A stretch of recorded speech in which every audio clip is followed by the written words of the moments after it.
bem-vindos ao nosso Bom Dia Investidor, sexta-feira, dia 29 de novembro terminando, e mais um dia de mercados meio disfuncionais pelo feriado de ação de graça ontem nos Estados Unidos, estendido naturalmente para hoje, dia também do início da liquidação de Black Friday nos Estados Unidos. Isso significa menor liquidez nos mercados e fraco referencial de preço dos ativos. Mesmo assim, os investidores seguem apreensivos no que diz respeito às relações entre os Estados Unidos e a China, principalmente depois que Donald Trump sancionou uma lei sobre direitos humanos, dando força às manifestações de Hong Kong e, portanto, com a apreensão voltada para o acordo comercial entre os Estados Unidos e a China, que pode complicar um pouco. Ontem, os mercados ficaram fechados nos Estados Unidos, mas ainda assim a Bovespa conseguiu reverter uma posição de queda no início da manhã para uma alta de 0,54%, índice voltando à casa dos 108 mil pontos, 108.290 pontos, e hoje os mercados operam com comportamento negativo. Isso aconteceu no encerramento das principais bolsas na Ásia, destaque para Hong Kong com queda de 2,03%, Europa também trabalhando em queda nesse início de manhã, mas tentando melhorar um pouco, e futuros do mercado americano também em queda no dia de hoje. Aqui pode ser, há espaço para que tenhamos ainda um processo de recuperação, mas certamente depende de fluxo de recursos para garantir essa postura. Só lembrando, o recorde de pontuação do índice Bovespa aconteceu no último dia 7 de novembro, atingindo 109.671 pontos. Falando um pouco de indicadores, na Coreia do Sul, o Banco Central manteve a taxa de juros estabilizada em 1,25%. O Chile anunciou venda de dólares no montante de 20 bilhões, e isso a partir do próximo dia 2 de dezembro.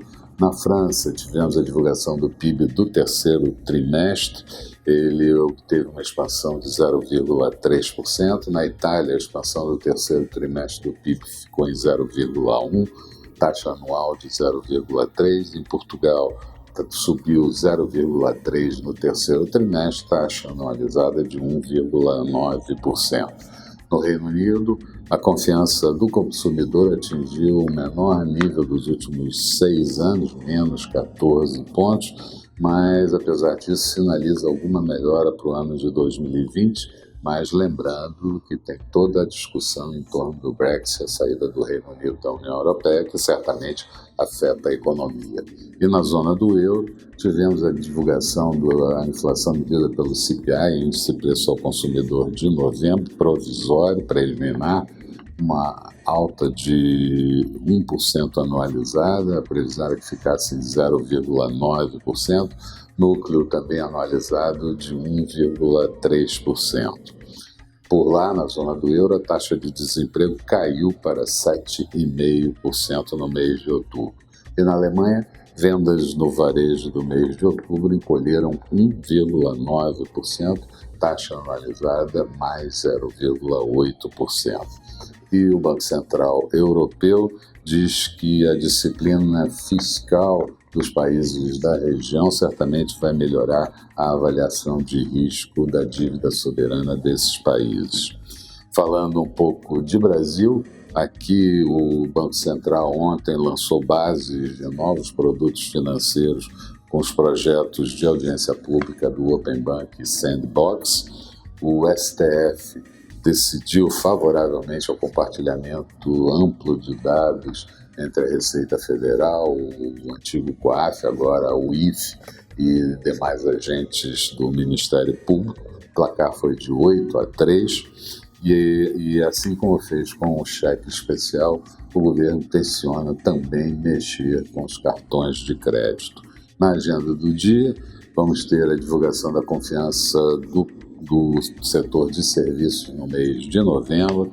Saem daqui a pouquinho dados da PNAD contínua referente ao trimestre encerrado em outubro, com previsão de taxa de desemprego entre 11,5% e 11,8%, e a nota de política fiscal do mês de outubro. Expectativa para o dia: Bovespa, dólar e juros fracos. A Bovespa, dependendo, claro, se tivermos fluxo de recursos, pode até apresentar um comportamento melhor, assim como fez ontem. Falando de mercados, Bolsa de Londres agora há pouco tinha queda de 0,19%, Bolsa de Paris em alta de 0,06%, Frankfurt em queda de 0,09%. Petróleo WTI também caía em Nova York 0,19%, barril cotado a $58. Euro sendo negociado a 1,10 do dólar, em queda, portanto. Notes americanos, títulos de 10 anos com taxa de juros de 1,762%. E mercados futuros americanos, o Dow Jones em queda de 0,21%, Nasdaq perdendo 0,30%. Eram essas as considerações que eu gostaria de fazer nesse início de manhã. Convoco vocês para estarem comigo no final do dia no nosso Boa Noite Investidor. Sexta-feira fazemos um balanço de como foi a semana aqui no exterior, na política e na economia. Eu espero vocês. Até lá.